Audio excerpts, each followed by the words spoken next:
So we've got Louis, we've gone for a walk, and we have hard waste collection. Now, if you don't know what hard waste collection is, it's basically where you throw out everything that you don't want onto the front verge. The city comes along, picks it up, and gets rid of it for you. So it's like a free rubbish collection service. But instead of it being exclusively rubbish, people tend to chuck out pieces of furniture and things that are kind of useful around the house. And also, if you're living on a budget, it's a good opportunity to go and look for things that you might need for your house. That, you know, I don't have $200 for a bookshelf, but if there's a free one that'll do the job until I can afford a $200 one, then I'm going to go get the free one. So I always like to keep an open, when you go, I want this particular thing, I'm going to keep an eye out for it. And for me, for the longest time, it's actually been a new desk because my old one used to creak when I would lean on it. So I'd lean on it and go, So we're out the other night and I see this table. We're walking along as I'm walking the dog and I see this table and I'm like, holy crap, this is really nice, right? And I know how hard waste collection works because I know it takes me less than 5 minutes from seeing something to having it in the back of my ute and being gone. So I fully appreciate that when you see something that you want, time is of the essence. You need to get moving. So luckily we're not that far away from home. So I boosted home with Riz and the dog. We grabbed the car and I think I literally went straight home and got the car, got everyone in the car and went straight back to the table. And as we got back to the table, there's a dude there, right? A dude and his missus, and they're in a little hatchback sort of, early 2000s, late 90s sort of vehicle. And it's quite obvious that the table's not going to fit in that car. So he's kind of doing the once over. You know what blokes do when they walk around something? They're like, yep, look under it, make sure everything works, there's no obvious damage, that sort of inspection. So they do that, and I pull up, and the sun's just gone down, so it's just gone past dark. I can't really see this bloke's face, but you get the general vibe. He's probably mid-40s, just knocked off work, he's in his high-vis gear. And as I pulled up, I've leaned out the window, I said, bugger, are you getting this, are you? And he goes, yeah. I said, we just came past it then, I've raced home and got my car and came back. He said, oh, you already saw this? I said, yeah. He goes, oh, it's yours. It's yours. I said, oh, you sure? He goes, yeah, man, absolutely. If you saw it first, it's yours.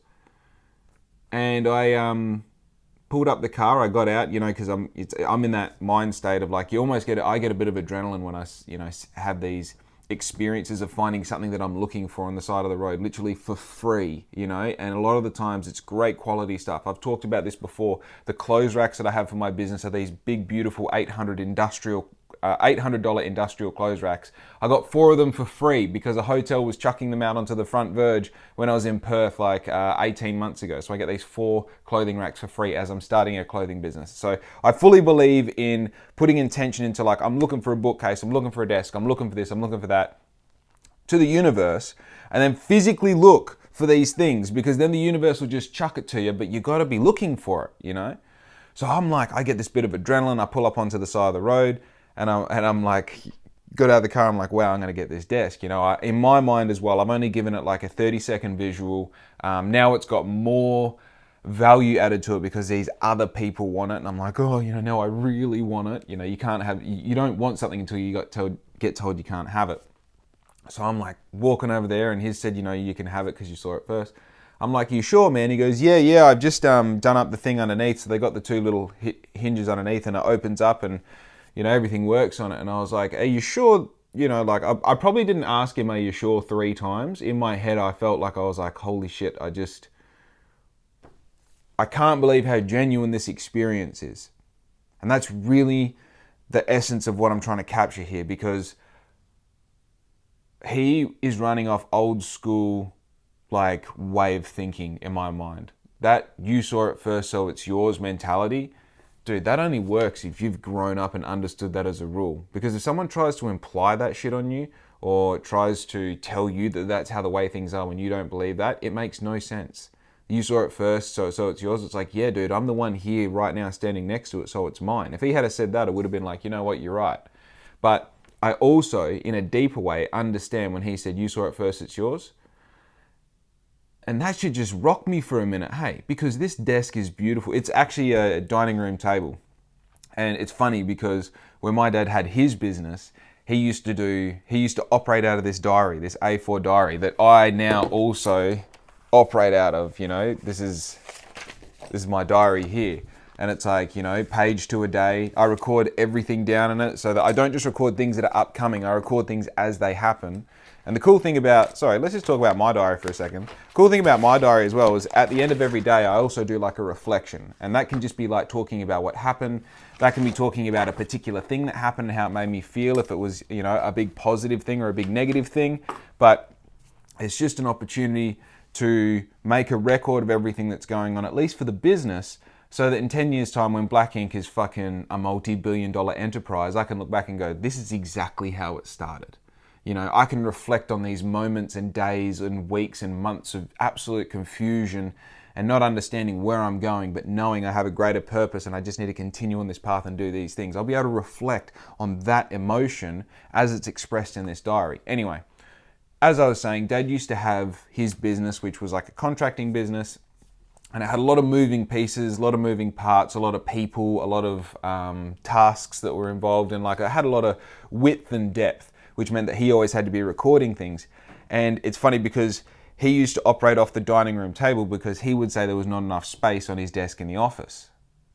Now, I'm not sure if you saw my last desk, which was a desk. You know, it's a table. It's not a desk, sorry. It's a very big kind of portable table and the legs fold down on it. And that's what caused it to creak, actually, was the legs weren't like a fixed thing. And the movement in the fixture points, because the table was so old, would make heaps of sound. From memory, I think I got that table from the same place that I got the clothes hangers from, the racks. From memory, I think that's correct. And a little, you might even be able to see it on camera. No, you can't. It's a little like filing cabinet.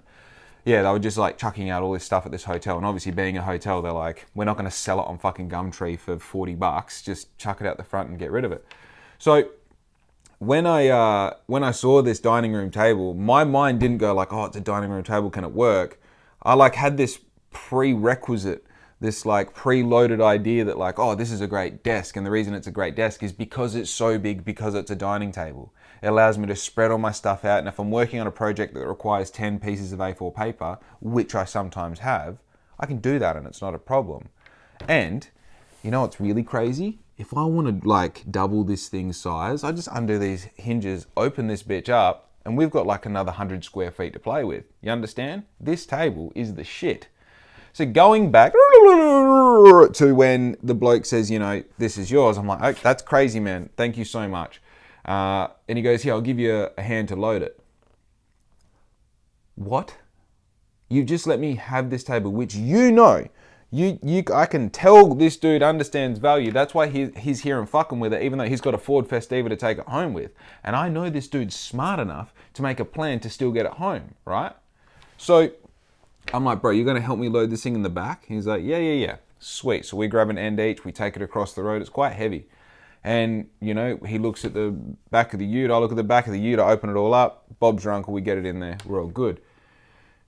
And at that time, I was like so appreciative and so grateful, as you are, you know, and also a little bit fucking, you're almost shaky that you've got a drink because I've just got this desk for free. And I'm like, you know, in my mind, I see it as just another thing that has happened where I've asked the universe and it's directly answered by giving me the thing that I'm looking for. Now, I've been looking for a new desk for over 6 weeks. It's not like I woke up that morning and said, oh, desk, please. And then the universe was like, here you go, bud. Not at all. I had identified that it was a problem. I had let it go on for so long that little problem was actually starting to niggle me. It's like, should I just fix this desk? Should I just find out exactly, like, should I just spray these hinges or should I jam some newspaper in there so that it doesn't let it move? Or is that the option I needed to do? And I let it, it's funny actually, side note, I've been doing this thing lately where I try and let things that annoy me. Because I find I'm on this track of having to problem solve everything. So if something annoys me, it's like, solve that problem. If something needs to be done, solve that problem. If someone's upset, solve that problem. You know, you're not making any money, solve that problem. You're not reading enough books, solve that problem. So all these things where it's like, solve that problem. I found that like being annoyed by things is just human.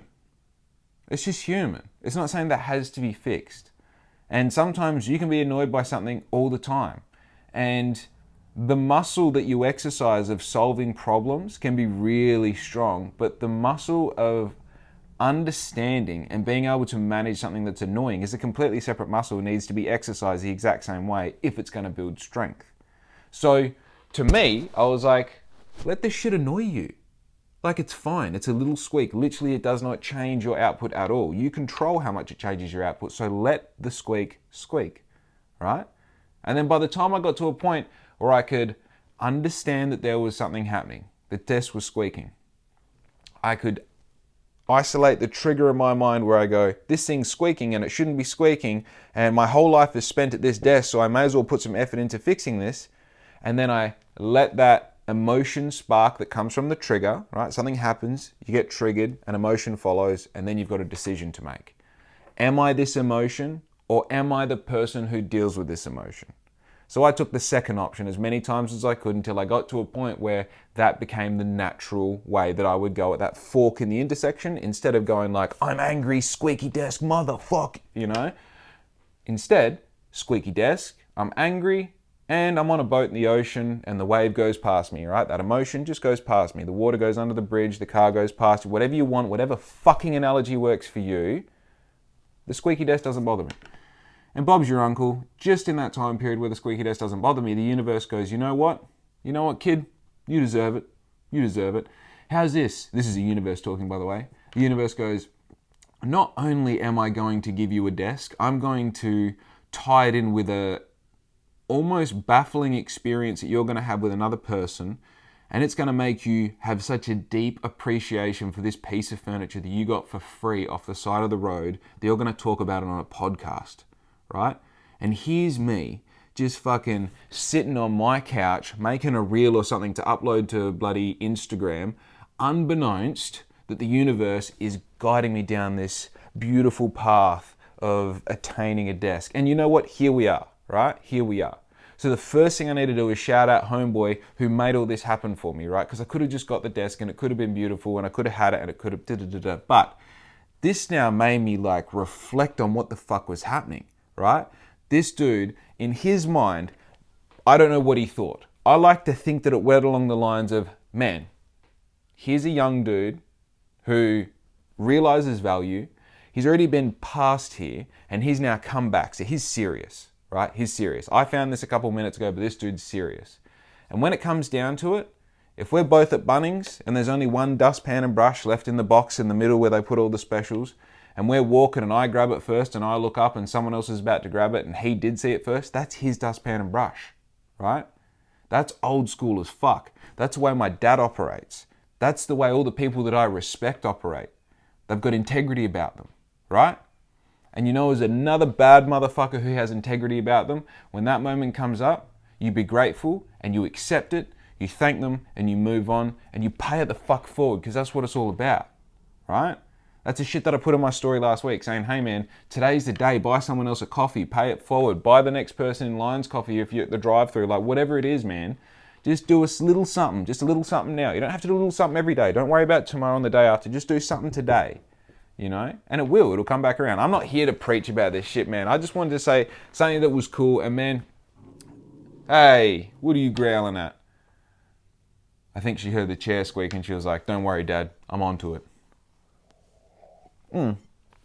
So, just to fucking recap, hello ladies and gentlemen, my name is Jake Kerr. This is a Black Ink podcast and I'd like to officially welcome you now that we are 14 minutes into the podcast. Okay, now, I've got a list of things here that have been interesting things that have been happening lately, and I just thought I'd give you a little catch up on what's happening in the wide world of Black Ink, because I'm not sure if you know this, but today being the 8th of March 2023 was meant to be the day that I was departing on my Harley Davidson motorcycle across the country, across the Nullarbor with my father on an adventure of a lifetime to visit Brighter Days Music Festival, which is a 3-day motorcycle music and car festival that happens in the mountains of Bright, Victoria. Whew, go back and listen to that again, huh?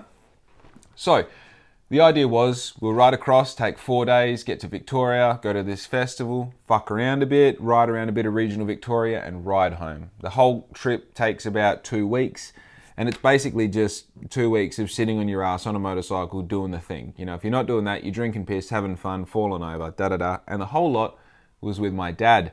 Now, unfortunately, I don't have access to my motorbike at the moment for reasons that I can't get into on the podcast yet. I'm very excited to talk about this later on, but for now, we're just going to leave it off the internet.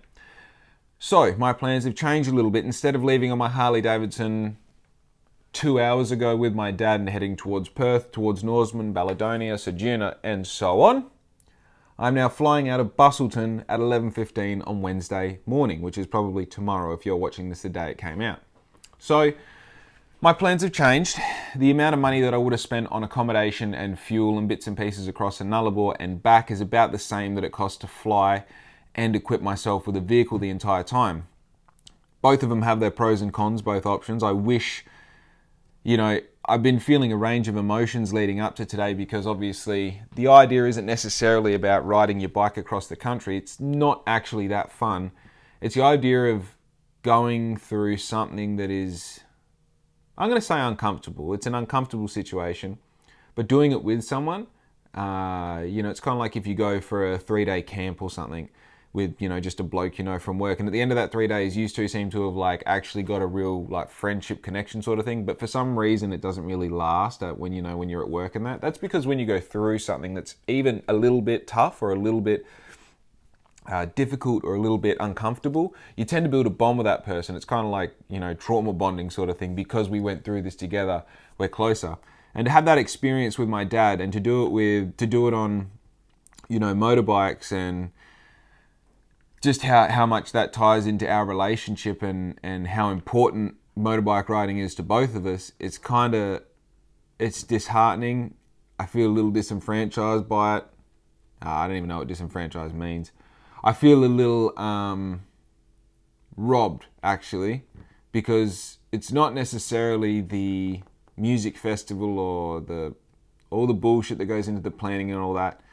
It's like that pulling up the bike at the end of the day and just knowing that we did 1,000 Ks together today, and and sharing that meal together, and that alarm that goes off in the mornings where you got to wake up before the sun and get ready, so as soon as that sun's up you can get going. And I don't get to have that experience now, and this is the last time that Dad's going to be doing a big ride. So the idea kind of was that last big ride we were getting together, and it sucks. It fucking sucks hard because I feel like most people struggle to live a life of purpose and of value that they really respect and appreciate and are grateful for. I feel like a lot of people slip into the cracks of just I'm doing the thing, I got a job and I found a missus and we had a kid and we got this car and,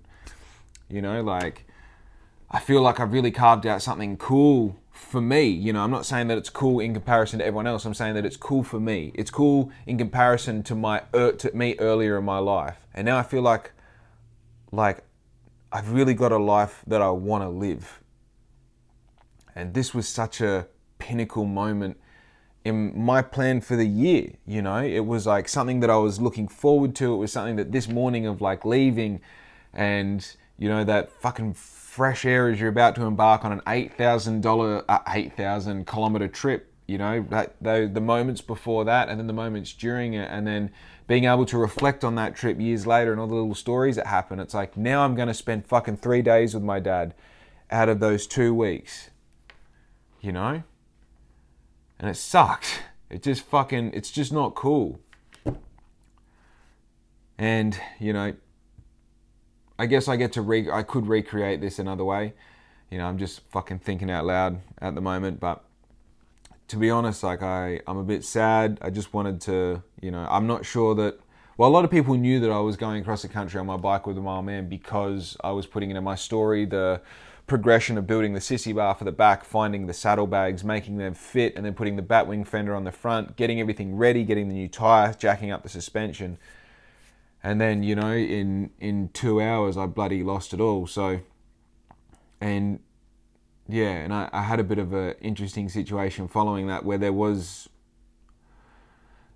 the indication that I would still be able to do it given the circumstances. And then at the 11th hour, that decision was changed for me. So this is just a situation that I'm in. And you know what? I'm still fucking grateful that I get to go. And realistically, sitting in a plane for 4 hours rather than sitting on a bike for 4 days, it's an easy decision to make. Yes, I've lost this time with my dad. I'm very grateful that I have a business for myself, and Dad's in a good position where we can just go and get lunch or coffee any day of the week, and I'm appreciative of that, But again, this is like, it's kind of like a mini chapter of my life. I feel like was taken away from me before I had the opportunity to experience it. But with that said, man, I also feel like there was, like when I first found out I couldn't go, which was about 26 days ago today, when I first found out, I was like, you know what? Something tells me that I wasn't meant to ride across a Nullarbor, but I'm going to try and see if I can still make it happen. And in the process of trying to still make it happen, I actually said to myself, like, right,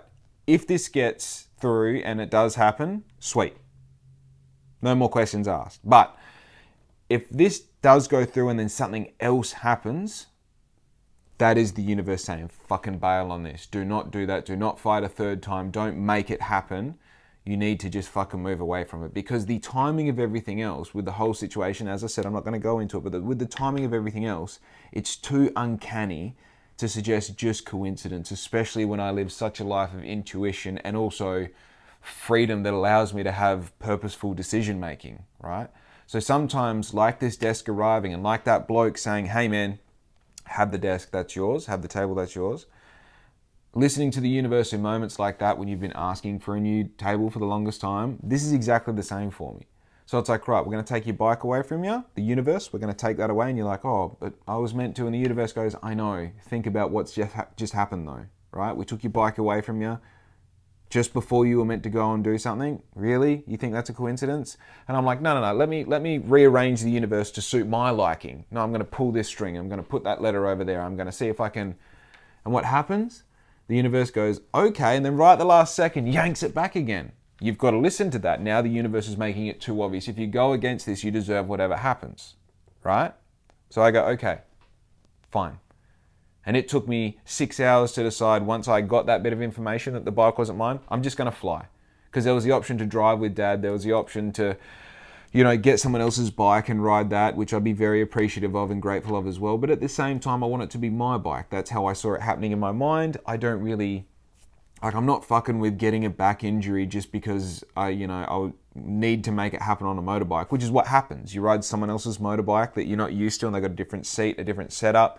I've got a low and slow, big slope sort of angle on my back with high ape hangers. Like, that's what my body is used to because I've done 40,000 Ks on the bike. So I thought, you know what, I'm not that keen to ride someone else's bike. I'm just going to fly. I'm going to rewrite this story, and that's fine. And we're on D-Day. Today was the day I'm supposed to leave, and obviously this time in 2 days' time, I'll be heading towards the airport. Actually, right now in 2 days' time, I'll be getting my bike back. And now you can understand a bit more of the fucking heartbreak, If you leave today, you get to the festival just on time. So if you left on Wednesday, you would get to the festival with 1 day of it to go. But that's okay. That's okay. I accept responsibility for whatever happens and whatever has happened. So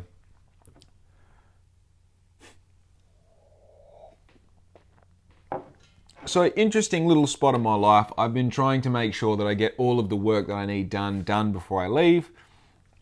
And on top of that, I'm at a really interesting fork in the road with Black Ink. And I want to talk about this because this is another one of those things where to the 100 people who watch my podcast, you have the inside word. But to everyone else who's observing it from the outside, it's an interesting thing that's going to happen because I feel like it's going to look like it was very well directed, very well planned, and very well executed. I tend to have the good innate ability of having those outcomes when I put things together and when I put them out to the world.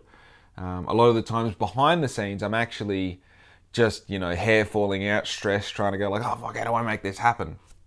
Or how do I continue to make this happen? Now, what I've done, sorry, I shouldn't drink coffee on the podcast. It gives you the worst gunk in your back of your mouth, so you have to to talk. Terrible. Should have learnt off Rogan. So, I'm now at a point with Black Ink where I have a cash flow, so I'm living, I'm paying my rent, I'm paying my bills, it's great. But it's a very inconsistent cash flow. And it probably isn't sustainable in the long term. It's very much try something. If it works, very good, make the money, write it down, try something else. If it doesn't work, all good, we've still got some money over here and we can do another project that's a little bit different and see if that works. So basically what I've been doing for 2 years now is trying a whole bunch of different things. A few things I've done over and over and over, a few things I've done, 2 or 3 times, and a few things I've done just once, because you realize, okay, that was a big project and it did work really well. That's great, I know that, move on. And some things you do once and you immediately know, like, oh, don't buy 400 G-strings at once if you can't sell 50 t-shirts, because even if you're selling packs of 3, that's still like 120 or 130 fucking orders that you have to fulfill with just G-strings. So what I have now decided to do is take a more business to business approach rather than business to customer. So if you're unaware of what that means, it pretty much means that I'm going to be doing work for companies and businesses rather than individuals from the public. Now, the reason that is that I've identified the strengths of my business are in-house production, graphic design, and having interpersonal relationships with the people who are, with the customer basically, or with the person who's responsible for the business. Now, as a business myself, I know that one of the sore points of having to operate with other businesses is either not speaking to the same person every time, or things not being recorded appropriately so that you can actually do whatever you've got to do or make progress however you've got to make progress. So what I have decided to do is take a less directed approach at making black ink garments and selling them on a regular basis. And what I'm going to focus on is making other people's garments.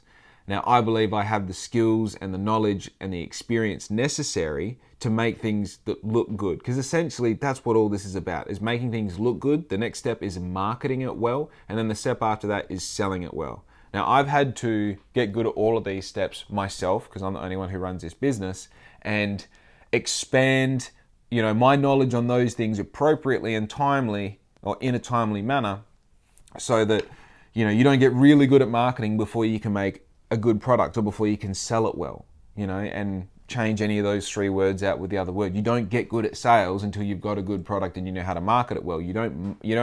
Some people are actually really good at making products and have no idea how to market themselves and no idea how to sell things. That's a really common thing. Rarely do you get someone who's really good at marketing and really good at sales and doesn't know how to make something good, because these people understand what they're selling at such an intricate level that they know what it takes to make a good product. Now, what I've found is that I have an organic sense of these things anyway. I've been thinking about how the movie is made longer than I've been enjoying the movie itself, right? So this means that I care about what's going on behind the stage, I care about what's going on the stage, and I care about what's going on in the crowd, and I care about what's going on in the building and in the car park and in the town. I just love all parts of the process.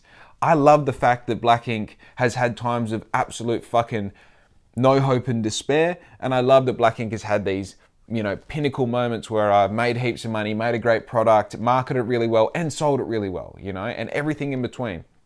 I'm a fan of the process, right? Anyway, we've got off point.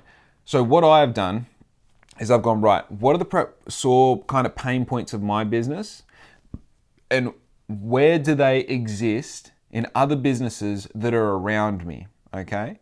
So my idea has been consistently do what is good to you, do what is good for you within reach and within your skill set. So using that terminology, I go, right, what can I do for businesses in my town that I am good at, where I can offer value, right? I've come up with that answer in my mind. And I don't want to give away too much right now, because I still have a lot of planning, I still have a lot of testing, and I still have a lot of brainstorming to do before I properly give it away. But at this point, I am excited to say that Black Ink will be dialing down the individual customer sales. We still will be releasing one-off items and mini collections and stuff like that. There's not going to be regular tee releases. There's not going to be... most of the stuff that's available on my website right now is not going to exist in 2 weeks' time. I'm going to dial it down to a core essentials range, and then I'm going to very occasionally, probably once a month or once every 6 weeks, release either a piece or a collection of clothes that will be temporary. It might be up for a month or something. But what I am going to then focus on is, as I said, without giving away too much, the business to business, super valuable packages that will allow their business to grow in a way that is kind of unique to Black Ink. I think it's really cool. And I'm not even going to take the valor for the idea. This was all Jordan G and Francesco, who is, by the way, one of my most valued mentors. He has been such a... This is the thing about Jordy, man. Jordy's an ideas man. You go to Jordy with like a fucking topic and he's like, oh, here's 15 ways to make money from it and here's the way that I'd do it. It's like, what? I don't even understand. How do you come up with shit like that? You know what I mean? Like, he's just one of those people that sees the parameters, sees what you've got to work with, and then just goes, this is a great idea. And it's not even necessarily about making money. Jordy's just a creative person. And to be honest with you, like, most of the major like term points for Black Ink since I started up this second time around, so in the past 2 years, there are like 3 major moments that happen in Black Ink. And when I reverse engineer all 3 of those moments, it was from either a suggestion or a comment that Jordy made while we're drinking coffee together. It's bloody unreal. And thinking about it now in 2023, I can remember like 8 years ago when Black Ink was a coffee van and I was at Jordy's place, which was darkroom concept, right? So where Lost Bills is now, that lease used to be Jordy's, and he had a clothing shop in there. And he'd have this couch at the end, he'd have his table in the middle and all these beautiful clothes all around. And quite often you'd go in there just for a hangout, you'd drink coffee, you'd have a chat, whatever it was. And I remember telling Jordy about this problem that I was having with cups or something with Black Ink. I'm paying too much for cups, I'm paying too much for lids. And he goes, bro, just jump on Alibaba and email someone who makes cups and get them to like print them with your logo on them and just say, oh, look, I need a send us a 500 samples and I'll run them and see how they go. And if it's all good, I'll get your business and move on. And, just say that you want it for free. And I was like, I can't do that. He goes, yeah, you can. You just email them and just say, hey, I just want 500 free samples. Here's my logo. And realistically, just send it to like 10 different companies. One of them will say yes. And I was like, oh, yeah, no, good idea. Thanks, man. And went out and never did it. Never did it because I was like, oh, you can't do that. And now it's funny. Alibaba, if you ask anyone for a free sample, they'll laugh at you. You know, there's a few of them with cheaper products that go like, oh, yeah, sure, you pay the shipping. I'll give you a sample. No one will do any custom work like putting your logo on it because you asked for a free sample. And that is because so many people during that time period that Jordy gave me the advice did exactly that. They go, hey man, can I just have 500 free samples? I'm doing fucking 10,000 cups a day. If your shit slaps, we'll use you flat out. And those companies go like, fuck yeah, have all the samples. But they then figured out that, American, Australian, whoever, Western bloody customers were doing just that and getting heaps of free samples from heaps of people all at once and never paying for that particular product. Jordy had his finger on the pulse. Jordy knew what was happening. And it's funny now because I'm in a spot where I've kind of elected this particular path for myself where I'm going to be a business for myself. I'm going to make, I'm basically hinging my life on the ability to make money by not having a job. That's what it is in its simplest form. It's basically just waking up and going like, right, any money you make for yourself today is all yours. You can make $10, you can make $1 million. It's just all to do with your decisions and your communication, your ability to execute any ideas that you might have that can make money, right? And Jordy's been in that spot for a minute. I did it a little bit with my coffee van, but even then, it's not the same because I still had this routine. You got to wake up Monday to Friday. You got to be awake at 5. You got to be on the road by 6. You got to be making coffees. You got to make 100 a day minimum. You've got to be selling food. You got to be doing this. You got to be doing events. And if you don't do all that, the bank will take your house. If you don't do that, then the bank the bank goes, oh, you got a loan here, and here. Well, we need all of that back in money or equity. What do you got, right? Which is exactly the same as anyone who's got a job. You've got to wake up, you got to go to work at this time, you get to, take a shit at this time, you get to smoke a cigarette at this time, and then you can't go home until this time, right? And we're probably going to need you on Saturday because there's shit to do, right? It's the exact same position. But this position we're in now is wild. When I say we, I mean like, me as in me and Jordy I'm talking about in this situation. When I talk to Jordy, I've realized this in the past. And Jordy, if you're listening to this, here's a little insight into how I've perceived our relationship, right? So I used to do this thing where Jordy would say something and I'd be like, okay. And most of the time I'm like, I have no idea why this is important, right? And you go, okay, yeah, cool. And me just looking at him with a blank look on my face and him probably thinking like, bro, write this down and come back to it in 5 years' time, trust me. But I go, okay, cool, right? And then you would leave that conversation or that situation and I would like dissect, like, why would that be important? Why would I do this, you know? And the coffee cup example isn't an example of this. Most of the time, it's Jordy showing me something that he's working on and then showing the part of it that is interesting to him, right? And that's always really important, right? Because if you come around and I'm like, hey, like I want you to understand that I can do this, and this with my business, and you're like, oh, why is that important? Well, it's important because I've gone through all the shit that it takes to get to this point, and I realize that this is the part that makes sense. This is the part that actually makes money. This is the part that I'm excited about because I've had to refine all the bullshit that I've gone through to this. And now this is the bit that I go, but the problem is, doesn't exist unless you've been through all the shit that you had to go through. So when Jordy would say these things, I go like, well, why is that important?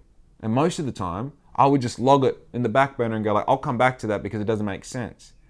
And now, as a businessman, as like a fucking infinite intelligent craftsman, right? I see these moments where Jordy's saying something to me and explaining something or showing me something, and I go, why doesn't this make sense? And I realize, oh, this is a 2 years from time now point, right?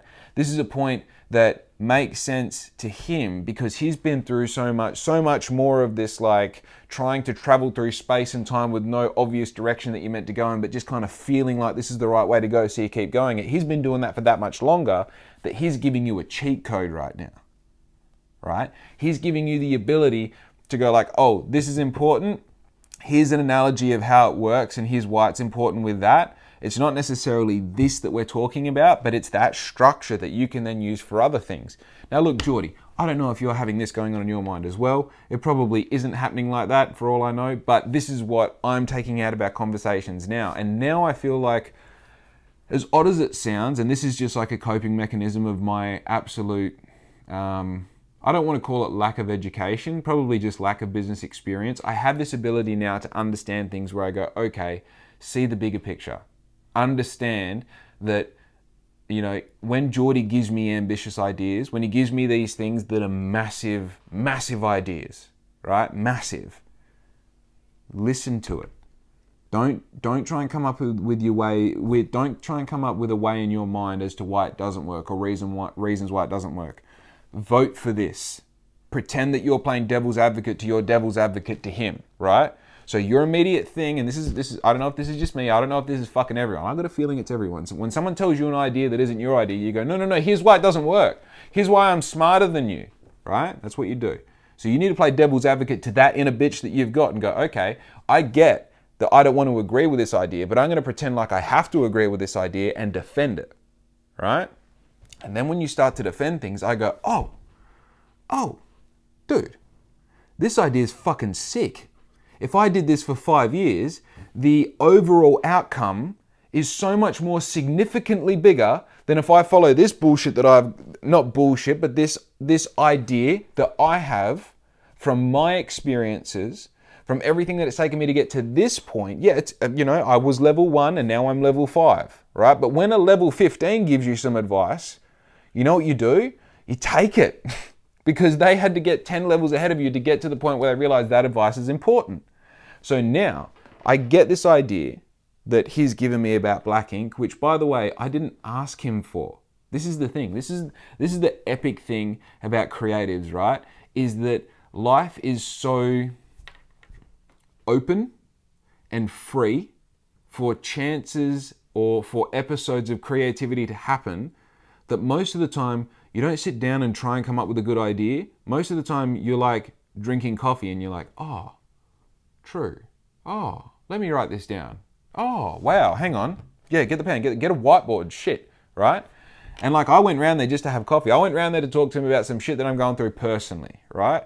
And it was like a side part of the personal shit. I'm like, oh, and this, And Jordy's taken that little bit of information and he's turned it into basically the concept for a new business that is just like taking all the best parts of my current business and optimizing them to give me a more like not only significant but sustainable cash flow for the future, and also really opens a door to scale my business in a completely different way that I'm doing it at the moment. So thank you, Jordan, right?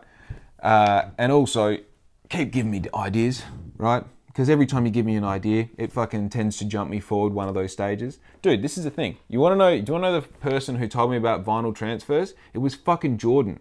Jordan told me at the coffee club. At the coffee club. What the fuck were we doing at the coffee club though? You know? It's crazy. And I mean, here is an example of like the universe doing the thing, right? I remember thinking like, oh yeah, I would love to catch up with Jordy because it's funny, when you first get into business, you want to tell everyone that you're into business and you're having these really significant business things. Well, that was my experience, and that's the experience that I'm having with people I now see messaging me going like, oh, you know, can I just have half an hour of your time? I'll buy you a coffee or, you know, a phone call or whatever. And it's like, just send me your basic ideas, bro, and we'll figure it out from there. But you really want to like tell everyone about what you got going on. I remember thinking like, oh, I want to tell Jordy that I've got this and this and this going on. I just bought the screen printer and I pulled into the forum and I pulled into the forum and I think he was already there. Long story short, because I don't want to be thinking on a podcast, I run into him. I have this conversation about my screen printer. I just spent $2,000 on my screen printer, which at the time was massive because I had no money whatsoever. And as I ran out of money, I sold my caravan. So I had all this money. And then, you know, a big chunk of it was like I had to pay someone back some money, had to do this, had to do that, and buy the screen printer, which left me, you know, like $2,000 to fucking survive on for the next however long it takes me to start making money with a screen printer. And he goes, bro, you know, screen printers like yesterday's shit, today's shit is vinyl. You got to get onto vinyl. And I'm like, what do you mean? He goes, man, it's just like a sandwich press, except it cooks vinyl onto t-shirts or whatever material you got. And I was like, okay. And again, in my mind, I'm like, fuck this guy. What is he talking about, right? So then he goes on to tell me like, dude, you can get like an A4 page, right? And say if your logo is this big and you can fit that on there 100 times or 50 times, but the page only costs like $5 to make, right? So then that means you've only got the cost of your tee plus the vinyl, right? In that instance, it might be like fucking 20 cents. It might be like 35 cents. It might be 7 cents. You know, if it's a big logo, it depends on what it is, right? And I'm like, oh, okay, cool. That's very cool, man. Again, in the back of my mind, I'm like, nah, I got my screen printer, bro. I got it figured out. I've been in business for 6 months now, dude. Right? Level 2.5, get out of the way. So I end up going away and I'm like, I think actually what first happened was I got the idea. I was like, yeah, cool. I need a heat press anyway because it takes heat to finish the screen print. So I had a friend who I knew had a heat press and he let me borrow it and I started using it for the screen print. And then I remember for some reason, Velflex sent me out a sample pack of heat press stuff. And when I first used it, it just didn't work because I was using like their stuff is all perfectly calibrated to their heat presses. So if it says 10 seconds at 4 bar with 6 pressure, you just settle that on the machine, you do it, and it works perfectly every time. If you're using another heat press that you don't really have, you know, it says it's 150 degrees, but it might be 145 or 160 or whatever it might be. And also there's no control over the pressure. It's just by feel on how it feels to pull down. So I wasn't getting great results and I was like, yeah, kind of fuck this game, you know? And then one day, I just got a run where they worked, where I think I bought like 10 of these heat pressings for a customer. And this is when like I would get a job that was $500 and I would profit maybe 150 out of it. And I would fuck up so much that it would end up costing me $50 for the job. You know, this is back in those days. And at one point, it was like job after job after job after job. I'm like, I'm just making no money. I keep fucking up. So I had this run of like 10 that just went really well. And I'm like, fuck, this is nuts. So I start looking up like their heat presses because I'm like, I'm not going to be able to borrow this forever. And I think for the money that he wanted for it, I didn't have that amount of money. So I was like, I can't buy this off you. And if I could buy it off you, it would have to be for this price. So I look up how much the new heat press is going to be. And it's like 2.5 grand. It's fucking so expensive. Just there. And without going into it, I actually had a silent investor find out about all this, and he just said, dude, if you want to make this happen, let's get it. I don't give a fuck. Let's get it. I got the money sitting there. Tell me how you want to do it, and we'll do it. So we end up buying the heat press. And then coincidentally, like 4 months later, I end up buying myself a vinyl cutter and printer. And then I like figured out like, oh fuck, I can get, because it's got a cutter in it. I realized I can put heat press vinyl in there and it can cut it out for me.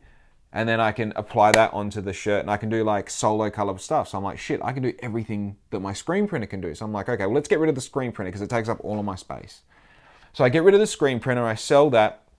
And it's funny because I was on the phone to the guys at Velflex and I said, hey, is there like a printable vinyl that I can apply onto shirts? They're like, yeah, man.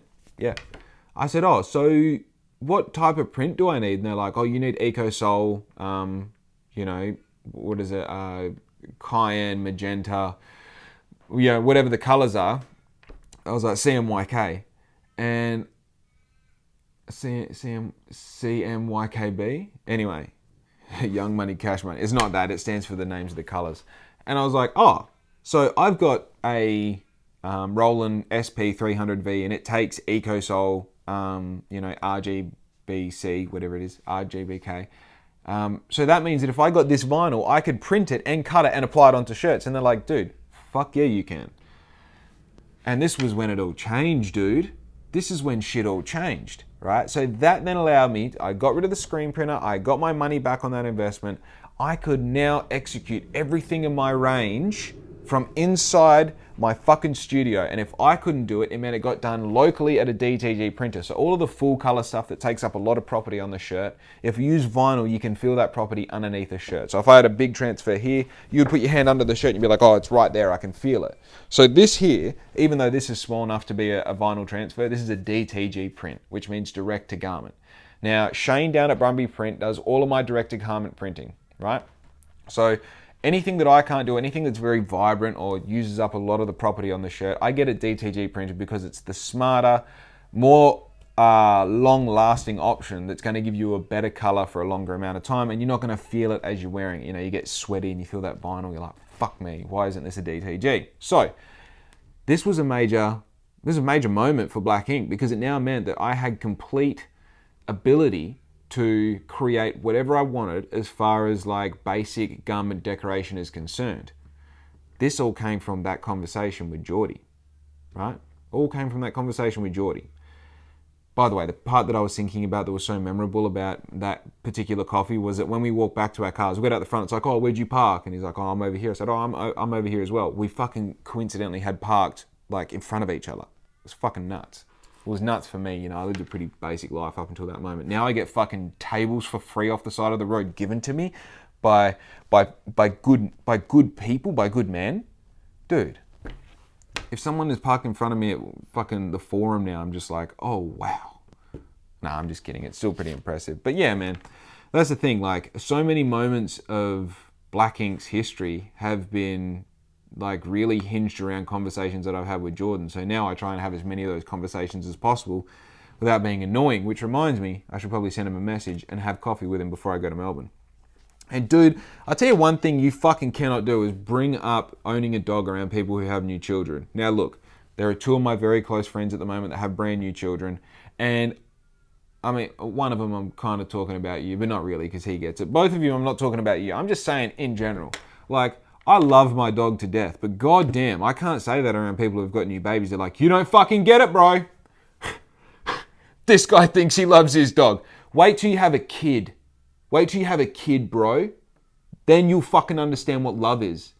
And I'm like, oh yeah, true. This connection I have with my dog is fucking pathetic compared to what you have with your child. Yeah, no, I get it. I'm the dickhead, you know? It's fucking stupid. Like, can't I love my dog? Can't I have a really strong connection with this animal that I spend literally my whole fucking life with? Like, I sleep touching this dog. I wake up, I work in the same room as this dog every day. The fact that I'm going away for 10 days breaks my heart because I'm not going to be with my dog. Now, look, I understand that like basically the whole point of being a fucking human is to keep the species going, right? We have these really strong instinctual moments where when we have a child, we're meant to, supposedly, I don't know, allegedly, because I haven't had the experience and also had the snip for over 8 years now, that when we see that child and when we touch that child and when we start to connect with that child, that bond is going to be so overwhelmingly strong that it's going to be not only in their best interest, but our best interest to do anything we possibly can to help that child live as long as possible. Now, I understand that. I understand that humans have instincts, and I understand that that particular one is so strong because it's important to have that connection with your child so that you can give the best possible opportunity to live in the best possible world so that moving forward, they can then bring their child into a better world, right? And, dude, don't even get me started on that. The point is, though, and this is coming from someone who wasn't a dog person before they got a dog, like, I really love my dog, okay? My dog has made me appreciate the world that I live in. My dog has made me want to be a better person. But fuck me, I just can't bring it up around people with new children. You don't get it, bro! Love for your dog? Get the fuck out of here. You know what I mean? It's all good. It's all good. Just not around people with new babies. So, Riz's birthday was last week. Happy birthday, Larissa. You have my heart. I hope the very best for this 24th year of existence that you have on this planet. And I hope that we continue to have brilliant and memorable experiences together with our dog that we love. Okay? Sounded like I was being sarcastic. I wasn't. We went to Crown Towers, which, by the way, was fucking bizarre. It's $750 a night. And that's only for like level 6. And this building has like 900 and something levels. Okay? So level 6 is basically, they shouldn't even write 6 on the button in the elevator. It should just say bitch, right? Because you get people on there, it's like, oh, what level are you going to? And they're like, oh, I'm going level 12, you know? And it's like, oh, I'm going level bitch. Yeah, we only got the $750 per night room. Yeah, we're the budget ones around here. So we're on level 6, which was still, I mean, when you're in there, you're like, well, I'm fucking pretty high off the ground, you know? You ever wonder, like, every time you're higher, that, like, you know, you might stand on your green wheelie bin, you're like, oh, this is pretty high. But then you go like level 10 in a building, you're like, I'm not supposed to be here. I don't think humans are ever meant to be this high off the ground unless they're on a mountain, you know? There's something so like eerie about being at height, and it's not necessarily being scared of it. It's just like, no, I'm pretty sure I'm not meant to be here, you know? It's like, you know, when you're in fucking high school and like for whatever reason you're in like the girls' toilets or something, you're like, I don't know what it is, but I should probably go, you know? So it's like being level 6, you've got basically everything in the room is operate on the iPad, right? So you want to open the sheer curtains, you want to open the real curtains, you want to close them, you want to order room service, you want to flush the toilet, you want to turn the lights on, you want to change the aircon. Everything is done on the fucking iPad. So, hey, flex, I get it, okay, cool. Starting to get some of that $750 value back for a night though. But so we got the full service, we got the valet parking, we got the bottle of white wine, you know, it's I'm not sure what else we got, let me think. Oh, and you know, we obviously got the privilege of being able to take that iconic photo of the pool, so we were facing the city and that. So yeah, it's a city facing room. I think that's part of the value. And of course, you know, it didn't really happen if you didn't get a photo there. So, of course, you get your photo there. Very cool, very interesting experience. It's definitely something that in my tax bracket, it's not something I'm going to normalize. It's definitely a very exclusive experience. It's something that I want to kind of maintain. It's something we do on occasion. It definitely motivates me to make enough money that I can afford, you know, $1,000 nights at a place out. Definitely makes me wonder how the fuck all of the normal people in my life do it, right?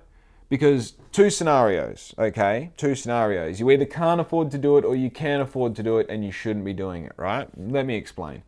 The people who I see doing it in my life are people that perfectly fit into those categories. They either work a job where it's like, well, you're obviously a drug dealer if you're going to the fucking Crown Towers and you work as a apprentice mechanic, or you work as a fucking, you know, you're doing TAFE 3 days a week or something. It's like just so obnoxiously like out of your price range, in which case, why the fuck do it? You know, like I for once every now and then, sure. But if you're like one of these people that like 4 times a year goes to Crown Towers and you make under $70,000 a year, I'm questioning, all of your decision making. Like, I have to. And if you can afford it and you're doing it all the time, but you're still like super middle class, dude, buy a fucking house. Or if you've already got a house, buy another house and build equity. Do that shit when you can afford to do it for a week and it's not a drop in the ocean. You know, it doesn't make sense that any of the middle class will stay there. But the fucking crazy part is, that's all who stays there. Like, this is the thing. For something that costs $750 a night, we had to wait like 20 minutes in the line to check in like it was a fucking airplane. Like, that's middle class shit. If I'm paying $750 a night, dude, I want you to wipe my ass. I don't even want to have to say that I'm ready. I want you to know. It's crazy. It's like that point about Louis Vuitton and Gucci and all this shit.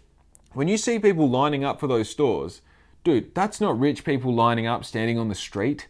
That's people who can't afford it, who either saved up or are buying shit on tick. That's crazy to me. What's the purpose? If you can't fully fuck with it, you know, if you can't really go like, dude, like, you know, I live this life because I live this life. I rocked up in a Porsche, you know. I'm going home to a house that has a room that's as nice as this. I just wanted to get out of that sort of thing. That makes sense to me. And look, man, there's fucking heaps of holes in what I'm saying, but at the same time, like, I just feel like there's a part of me that goes, I know that, like, this isn't the norm. And that's what makes it crazy for me. And like, I can be grateful for it and I can appreciate it. But also $750 my business goes a long way as well. And that $750 today can mean that I can afford $750 regularly in, you know, no more than like 5 years time. And that's really pushing it out. You know, if I really make the right decisions for the next 12 months, we can live at the Crown Towers if you want. You know, it's not like millionaires haven't been made in under a year. And there's no reason, if other people have become millionaires in under a year, that I can't do that as well. It doesn't mean that you can't as well, right? So then you go, okay, cool. Crown Towers, hell of an experience we can have. And this goes with a lot of these things that people are like, I'm going to go to Bali for fucking 4 days and spend $1,500. It's like, bros, you know, 10 of those and you've got like a deposit for a house that you can then rent out and it can negative gear itself. You know, like, and then do that 4 times, own all that, and I'm not going to fucking make a business plan for you, but the point is, you can like literally just grind shit for 5 years and then live a hella life for the rest of it, or you can just spend every cent you've got plus another fucking 25% on loans and appear to have this life. I don't know, man. I'd rather go without and live forever than go with and pay for it for the rest of my life, you know, because the problem is, it's not like what you're seeing isn't the actual problem. It's the fact that behind the scenes, that washing machine of debt continues to grow and grow and grow. And all of a sudden you're like, oh, fuck it. I'll just redraw on the house. I'll redraw 10 grand on the house and we'll go on holiday and we'll do this and we'll do that. You don't really feel it. It's like, no. You're just further in debt now. That 10 grand that you borrowed is probably going to be 17 by the time you actually pay it back. You know, this idea that it's like, cool, I've already got this much debt, but I'm on 200 grand a year, so it doesn't fucking matter. It does matter. If you're on so much money, just save it up before you start. Go into the shop with the cash. You know, if you are so rich, right? Dude, what the fuck do I know? It's the first time I've been to Crown Towers. What else we got here? Dude, Riz won more money at the casino than she walked in with. What the fuck? I pumped $30 into there and lost it quicker than I fucking... Don't worry. So, count. Oh, dude, I tell you what. This one fucking... It's funny because, you know, we're at the shops yesterday. We're doing the shopping. And we go to the bread section. And I get the bread and I put it in the trolley. Now, we usually eat about 2/3 of the bread before it either goes moldy or we get more bread. And when I put the bread in the trolley, Riz goes like, now make sure you finish the other bread before you start this bread. I'm like, oh no. No, I'll take the fresh bread, thank you. As soon as we get home, that other bread is done to me. The only reason that I don't throw it out is to be courteous to the bread itself. Okay, I'm respectful. So I thought to myself, am I wrong here? Should I eat the old bread before I eat the fresh bread? Letting that fresh bread turn into old bread before I get to it? Or do I just go straight to the fresh bread and get the most amount of value for the money that we spent for the bread? And I'm fine with being wrong. I don't care if I'm wrong here, but it just seems like the thing that you would do is once you get home, disregard the other bread because you've got a whole loaf of fresh bread. And if you know on average you don't eat all the bread, then you may as well start on the new bread because that's fresh bread. And I don't know if you know, but I'm here to get this bread. All right? I'd be bread getting. I'm the main bread getter of this house. I'm not, Riz is, right? She keeps this house afloat, but I'd be getting that bread. These are the real hard-hitting topics that I've got to fucking decipher in my brain and figure out so I can be the best possible version of me moving forward, brother. Do we eat the fresh bread? Do we leave the other bread out? We've had heaps of like nice birds come to the bird bath lately. So I've got a bird bath out the back here. And dude, just in general, my gardening is just stepping up. You understand? My shit is so good at the moment. Everything's flowering. Everything's weed free. My lawn is looking good. All it needs a bit of a fucking, what do you call it when you mow it? It needs a mow. But other than that, my shit's tight, okay? If you were some sort of, horticulturalist or, what's that weird name for people who climb trees? Starts with A. An abortionist. It's not that. Arborist. Fuck. If you're someone who cuts down trees, you'd walk in here and just be like, bro, who the fuck's looking after all this greenery? And you know what I'd do? I wouldn't even say anything. I'd just look down, smirk, and look up. And then they'd be like, no. And I'd just go, like that. They'd be like, I thought you only made clothes. I didn't realize that you... And then me, I'd just be walking away, bro. I'd just be walking away. I don't have to tell them. I don't have to drop the mic. I just let it sink in, all right? I let them know. So from now on, they know who the fucking boss is, okay? So all of my green shit's looking good. I replanted a bonsai the other day because obviously, Japanese at heart. I am getting my lawn looking really good, and the icing on the cake is my bird bath is actually finally starting to attract birds, right? And they'll come for a social drink. They'll come for a bit of a wash, a bit of a play. Sometimes they'll go from the bath to my hanging pot in the tree, and they'll spend some time hanging out there. It's kind of like a hotel, kind of a vacay club sort of thing. No membership required. And it did start as just I had a lot of crows at the start, turned into butcher birds, and now we're looking at 28s with just magnificent tail pieces on them, okay? And does it make me feel fulfilled in a way? Yes, it does. Because, I don't know, there's something about being surrounded by beauty. There's something about being surrounded by plants, actually, that I find really refreshing. So I've got like 1, 2, 3, 4, 5, 6, 7, 8, 9. I've got like 9, 10 plants in here.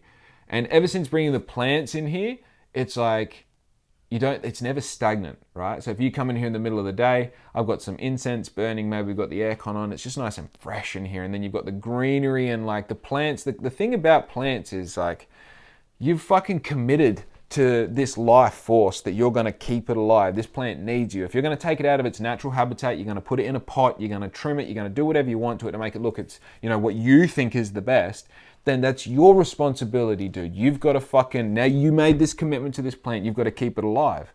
And I'm cool with that. I allocate time in my day for my plants and I make sure they're always watered, they're fertilized, that, if there's anything going on, I see to that. Maybe they're too moist or maybe they're not moist enough or whatever moisture issues they have, I'm the fucking man. They can lean on me because I'm the guy who put them there, right? And it's funny that, the first little bit of owning plants, you're like, oh, it's exciting. Like it moved from here to there because the sun moved, or, it grew a new leaf or something. And then you get to the point where you've seen every single one of your plants, which for me is dozens, all grow new leaves or all go through a cycle or all drop their leaves and grow new ones, or, go bad for a couple of months and then come good again. Or you've had to move them from this spot to that spot so they get more sun or less sun. And then you start like writing a story with them, You get to see them, like I've seen plants that I thought they were no good. I thought they were ugly, like what are we even gonna do with this thing? And now they've taken this new direction and they've grown new leaves and they've flowered for me and they've done something, and now it's like it's a part of the culture of this room. It's like part of the culture of black ink in a way. It like inspires me. You know, sometimes you look at a plant. I know it's a very specific analogy, but you know, a plant's doing this one particular thing. Then all of a sudden, you know, it's growing heaps of new shoots out the end of itself, and then it will grow just this new one over here. And you're like, whoa, dude, if that was black ink in a metaphoric sense, what is that new shoot over here? What could that possibly be? How do I tie that into what I'm doing? How do I let that inspire me? How do I let that, you know, promote creativity in whatever I'm doing? And it's funny, man. It's fucking powerful, you know. Surround yourself with life and give yourself to that life and be vulnerable to that life. You know, I want to say, even though it's a plant, be vulnerable to it, but I feel like it's disrespecting the plant itself, right? It's like, this thing, it lives. It lives. If you pull the plant out of the soil and you put it on concrete and come back 2 days later, it's dead, right? But then if you leave it in that soil and you water it and you give it love and you give it sunshine and you give it, you know, food that it needs to eat, it will grow. It's alive, right? And its perception of time, that's such a wild fucking tangent to go on in that moment. But because they take so long to move and so long to respond to these things, and so long isn't actually that long, it's just not as quick as us, you know. I'm thirsty, I drink water. Whereas like a plant goes, I want to move to where the sun is, and it's like, I'm going to take a day to do it. This is just it moving really slowly. And this is even super fast for a plant. Because it operates on that time scale, we go, oh, fuck a plant. You know, it takes a tree 100 years to be that big. Bro, it took me like fucking 18 years to get this big. I'm the man, right? But man, like, I don't know. Maybe I've just gone deep on the whole plants thing, but being surrounded by plants is giving me like this added depth into my own life and like my own reflection. Like, dude, remember when you got this plant, what condition it was in? What condition were you in? You know, did you love yourself? Or maybe I can see myself as the plant that someone else put into their studio and they gave it water and they gave it love and they gave it attention and the food that it needed. Now I've turned into this thing that I am now, right? Dude, creative metaphors off the fucking dome. You're welcome. That one's for free. The next one I will invoice you for, so just be prepared for that one in the mail. Now look, is there anything else on the list? Let's have a look. Obviously wrote this on the back of a Brampton House Zero Twist Rib bath towel tag. Find those at your local Kmart. This is not a paid advertisement, all right? Okay, one of the notes in here is cookbooks. Don't know what that is. Okay, let me think. Cookbooks. Cookbooks. Nah, that doesn't help at all. Next time I'll have to make more than one note on the list to you know what I'm saying. But dude, life has been fucking good lately, hey. Life has been good. I've been trying to exercise my ability to create content for people. By the way, let's go back a topic and a half because I just realized I forgot to finish what I was talking about. And that's fine because I'm human. And I'm just doing this in one take. That's right, one take. If you go back and look at all the podcasts, all of them are from start to finish, no editing, nothing. Just me talking off the dome like a fucking robot, dude. So, when talking about black ink and the future moves for black ink and the ability to go like, oh, I'm good at creating the product, I'm good at marketing, I'm good at selling it. One thing that's been going on in the background of my life as just a daily task is like create. Whether it's images, videos, music, ideas, concepts, community, whatever it is, keep on creating, keep on executing, and keep on giving it to the public. Now, this has given me two things. It has given me a voice in this town as a person who does things, which I do all the time, without fail, really well, right? That's what I do, and I'm happy about it. And I like doing it, and I like exercising that muscle over and over and over again. So not only do people build up trust in me, but I build up trust in me as well. Because at the end of the day, I'm still the person who, you know, say this cleanup that I just did the other day, which we'll talk about in a second, you still have to be the person who rocks up to the cleanup. You have to be the person who picks up the rubbish. You have to be the person who tries to motivate other people to do this great thing. You have to be the person who knows how to come up with the event, and you have to do everything, right? And it's easy just to be that person, but it's not like every time like I've had no anxiety or I haven't been scared that it's not going to work or I've been out on a limb just going like, what the fuck am I doing? Every time I have that feeling, it's just every time you get a little bit better at managing it or turning it into a fuel that can help you execute the thing that you're trying to execute or take the action you're trying to take. So the second thing that it's also forced me to do is get good at creating content. So what that has done is now I've got these like abilities with the technology that I've got, which is my phone and the apps on the phone that help me build all the things that I build. It's given me the ability to understand what's valuable to the end viewer or the end audience or the end customer. And it's also helped me understand how to capture that thing that's valuable on the front end. So you come to me and you say, hey Jake, I've got these shoes that I wanna get a cool video of. So I go, right, how do we make these shoes look cool? What's a customer actually looking for? What does a customer find important, and how do we highlight that in your shoe? How does your shoe solve that particular problem? Right, how much time do we have to work with? You want to make a minute-long video? Do you want to make a 15-minute documentary? Do you want to make a 5-second clip for YouTube and for Instagram and for TikTok? What exactly do you want to make? And then what have we got to work with? What's the background? Where are we doing? What's the set? Who's the model? Where are the shoes? What are the socks we're doing with it? All of this. And then being able to put all this together in my mind, record the content, edit it, and then post it. So, as I said before, we are taking the strengths of what Black Ink already has. Now, this set of strengths that I'm talking about is a skill set in that it's something that I have isolated in my mind. Oh, I know how to visualize this thing. I know how to figure out how I would record that thing, and I know how I would edit it together once it's done, and I know how I would give it to the internet, or give it to the particular platform it's going to go on to, whether it's Instagram or YouTube or TikTok or Facebook or whatever you want, even BeReal, right? So I know how all those things work, and I know that I've got a skill set there, and I know that in the future I'm going to need that skill set to be razor sharp, because this is the future. Social media marketing, organic social media marketing, is basically the most valuable thing that you can have right now, because it means that people genuinely fuck with what you're doing. And if you're already selling products, it means you have the evidence to show that they're going to pay for the product that you have on offer to sell, product or service. So I have been basically saying to anyone and everyone, if you've got something cool that I can record, I'll come make content for you for free. I'll make you look like a fucking rock star, okay? Now, this is something that I could definitely monetize right away. I could find those same people and charge them $100, $1,000, whatever you want, because I know that my ability is so good that I can do that now. I can do that. That was something I couldn't do 2 years ago, but I can fully do that now. If you've got a product, whatever your business is, I can come to you, we can sit down, in half a day I can devise a full plan, and then the following half of the day we can make that video, and you can start using it to immediately start making money again, right? But I don't do that. I see this as an opportunity to do as much work as I possibly can, and to do it in a fast manner, right? Because that's what a lot of this is going to come down to, is your ability to do it in a way that means that you can execute from start, not having an idea, to finish having a piece of polished content that someone can post in under 6 hours, right? I want to be able to do all of that in under 6 hours, so that I can do this so consistently that I don't have to focus too hard on any one piece of content, because I'm putting so much content out that eventually 1, 2, 3, 4, 5, 6 is going to, pick up, go viral, create heaps of money, however it does. Even if it's not for me, it continues to build the stock in Jake Kerr and Black Ink.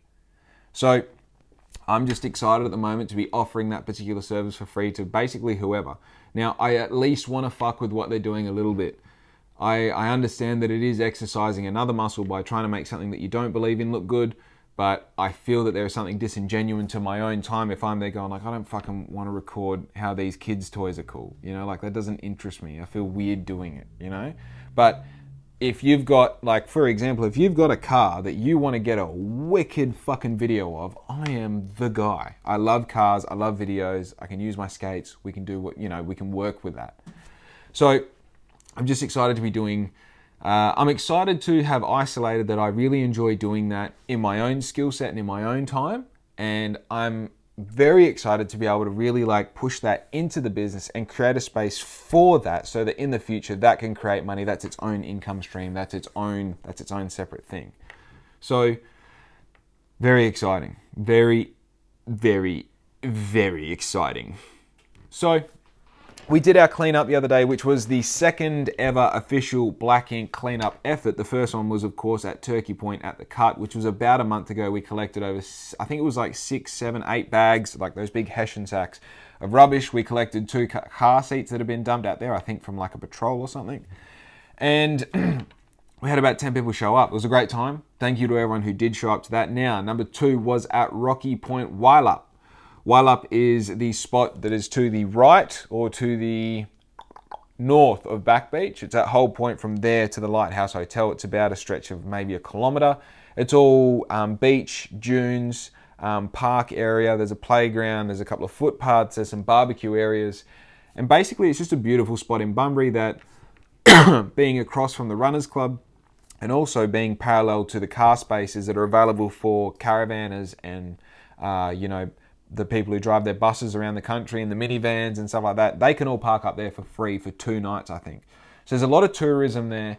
It's definitely an iconic spot in Bunbury, and it's just super pretty. If you go there at sunset or sunrise, it's amazing. The vibe there is beautiful. There's nice smells in the air, the sounds of the ocean, amazing. So Black Ink has actually opted to adopt this spot. What that means is we're going to be looking after Whale Up Rocky Point in an ongoing fashion, and we're going to be making sure that that spot is beautiful always. So if you're a tourist, if you're a citizen of Bunbury or anyone in between and you're down there, you don't have any eyesores, you don't have anything that's taking away from the ocean or from the grass or from all the brilliant efforts of the city of Bunbury. So I'm going to be hosting regular cleanups down there where people can come and join me. Now, I don't feel like making an event on Facebook and promoting the fuck out of it as a way to go. I'm going to let people know that I'm doing it once I'm doing it and after I've done it. And for those who show interest in it, I'm just going to let them know, hey, I'm heading down there on Friday. If you'd like to join, great. But as far as making it a public event where anyone can come, I feel like people get a bit suspended from giving their attention and energy to it because they don't know who else is going to be down there. They don't want to be that moment where they rock up in the car park and they have to look around for where they've got to walk to, and then they've got to walk up and be like, hi, my name's such and such and I'm here to help pick up rubbish. Like, that's so overwhelming for people that I get it, you know. Being a human in 2023 is scary. We've had over 10 years of sending each other messages and looking at fucking hardcore pornography on the internet that doesn't really matter anymore about, you know, being good physically in person. You just kind of opt out on sending emails and text messages, so that in moments of like offering your time as a volunteer picking up rubbish at the beach is just so overwhelming that you end up not doing it anyway. Hey, I might be wrong, but I'll put money on that I'm right, all right? So I'll be doing that in the future. If you feel the need or feel the want to come down and help me, I would very much appreciate it. Come down, let's have a chat, let's walk along the ocean, have some fun, right? Pick up some rubbish, keep our town looking beautiful. I'm going to be doing a few spots outside of Whale Up as well, because I've just noticed there's a few spots that I frequent that have rubbish on them, and for a selfish reason, I want to clean them up. I want to ride past or drive past that spot and not see shit everywhere, okay? I think it's a very productive thing to do as a citizen of this town, and through my deep love for my dog, I've actually established this want to create a beautiful world, not only for my dog, but for other people who have dogs, and for other people who walk their dogs and who just want to enjoy their time without looking at like someone else's fucking juice box that they left there 3 weeks ago when they were driving past at 4 o'clock in the morning, stoned out of their mind on cannabis, right? I don't know what the story was, but you know, I just think it'd be cool, you know, because I have such a deep love for my dog that no one who's ever had a baby would understand. I want a better world, you know, and ever since having Louie and really, you know, just like giving her my heart, I've kind of understood that like it's my duty as a person who lives to not only make my life better, but make other people's life better. And I can do that by picking up rubbish. It's for free. And as it turns out, I've got 2 feet and a heartbeat, had the doctor check. So fuck it, I'm going to do it. I'm going to pick up rubbish. You can't stop me. I had one person try and stop me, put him in an armbar, choked him out. He's still unconscious, so keep that in mind. But yeah, basically, you know, this is an invitation to you, by the way. If you're walking along somewhere and you're like, damn, it's fucking messy here, I fully give you permission to go back with a bag and collect that shit up, right? And you know what? Post it on Instagram. Everyone will think you're a fucking sick cunt. Everyone will be like, damn, look at Daniel collecting the rubbish down at, not Rocky Point, because I've got that spot. Go somewhere else, you know, like, oh, he's collecting all the rubbish at that park in Dale Up, that where there's all this new construction in Dale Up. And dude, what the fuck is with construction workers, right? It's so crazy. And look, I bet you they've got a good excuse for it as well. But they go somewhere and like, say they're an electrician. They rock up and they're like, yep, right. Put the bit in the wall, drop the rubbish on the ground. And then they're like, oh yeah, I've got to fucking put this in. All the sawdust and shit everywhere. And it's like, oh yeah, cool, man. And they're like, smoke a cigarette, throw the cigarette butt over there. And they're like, it's not my fucking job. You paid me to put the light on the wall, not to pick up my cigarette butt. No, this is all your rubbish. This is all you paid for all this stuff it's all your rubbish. Like, what the fuck is that? Like that, just so we're clear, like I understand there's probably a full system in place for people in construction to like, for all this rubbish and that to get collected, but what I am seeing, basically everywhere where there's construction sites where they're building houses, just gen pop houses, it's like there's shit everywhere around it. Like, I know that you're so fucking busy. God, I can't even imagine how fucking busy you must be. But like the rubbish that you create, you can collect and just contain in that area. You know, like it doesn't have to be, and I'm sure like anything, it's the minority who are ruining it for the majority. But at the end of the day, like that's real clearly just making our area look shit. Like that just makes an area look fucked when there's rubbish everywhere. I don't think that's that crazy to draw that connection that like when you go to a badly maintained country, the first thing that you'll notice is there's a lot of rubbish and it's not collected. And it's like, we live in such a fucking awesome place. Like, you have to understand that. We live in a place that literally collects your rubbish once a week for you. All you got to do is put it in the bin and then it gets collected. And on a job site, it's crazy because there's this massive steel bin that you don't even have to lift the lid on. You can just put your rubbish in there. And most of the time, you've got some apprentice that you abuse the fuck out of. Why don't you just give them the job of putting the shit in the bin? Now again, it's not my domain. I don't understand how these things happen. What I do understand is the end result is that there is rubbish everywhere around construction sites, right? So just because this is your reason, right? Write this down. Honestly, write it down. Because you live in a beautiful place. Because you live in a place where when you flick the switch, the light comes on. And when you turn the tap on, water comes out. And when you take the bin out, the rubbish man collects it. Because you live in that place, clean up after yourself. And that's not just construction workers, that's everyone. Like, don't just throw shit out the window. Because I know you think, it's just one bit of rubbish. There's 10 million dickheads like you think it's just one bit of rubbish, and now there's 10 million bits of rubbish, you know? And like, especially if there is a bin within eyesight, get off your fucking ass and put it in the bin. Right? And I get it. You never had a parent to tell you that, or you think you're fucking cool because you leave rubbish around. You're not. You're a dickhead who hasn't owned a dog yet and don't understand what it is to love something so fucking passionately that you understand you've got to throw out your rubbish. Okay? Parents will never understand that. That's a dog owner thing. Okay? Bro, can you imagine if you're walking your dog and it stepped on a bit of glass that someone else smashed on the ground?